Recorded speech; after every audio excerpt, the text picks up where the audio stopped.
देश के महनीय अभूतपूर्व राष्ट्रपति एपीजे अब्दुल कलाम जिंदगी की लड़ाई हार गए थे, एनडीए में सेलेक्ट नहीं हुए, केवल देहरादून तक जाने के पैसे थे, लौटने के पैसे नहीं थे।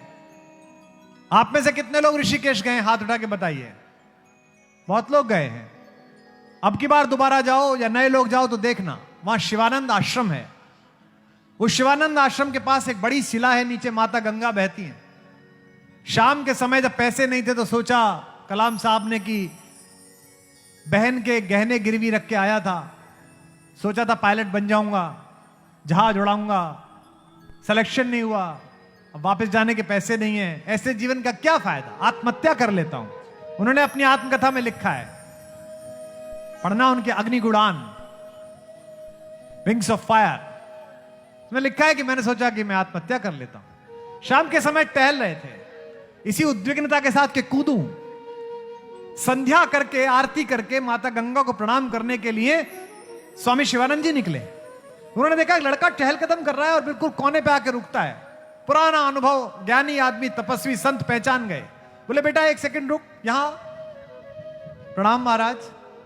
क्या हुआ बेटा, यहां से कैसे घूम रहा है, गिर जाएगा, नीचे गंगा है। आंख में आंसू आ गए। स्वामी जी ने कंधे पे हाथ रखा। बेटा क्या बात हो गई, कहां से आए हो? महाराज केरल से आया हूं। स्वामी जी ने मुस्कुराकर कहा, फिर अंदर चल, तू तो मेरे आद्य शंकराचार्य के गांव से आया है, अंदर चल, ये सनातन धर्म है, ये भारत है। कलाम साहब अंदर आ गए, भोजन कराया, सारा पूछा, जाने के पैसे नहीं है, आत्महत्या करना चाहता था। स्वामी जी ने कहा उदास मत हो, जाने का किराया मैं दे देता हूं, जा दोबारा मेहनत कर, तैयारी कर, कुछ और कर। सुबह जब जाने लगे तो प्रणाम करते हुए स्वामी जी से बोले कि आप तो ज्ञानी हैं, आप तो साधु हैं, आप तो संत हैं, एक सवाल पूछ लूं? इस एक सवाल ने भारत को वो हस्ती दी जिसके कारण आकाश में हिंदुस्तान की बादशाह दुनिया के किसी भी बड़े मुल्क से ज्यादा है।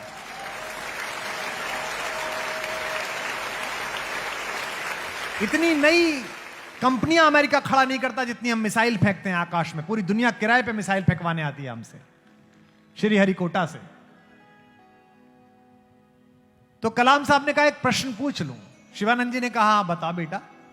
कलाम साहब ने कहा कि आप तो सब कुछ देख रहे हो, मेरा सिलेक्शन क्यों नहीं हुआ? भगवान ने मुझे इतना खराब क्यों समझा कि मुझे एक नौकरी नहीं दी? जो उन्होंने उत्तर दिया उस पर हम कलाम साहब को स्मरण करेंगे।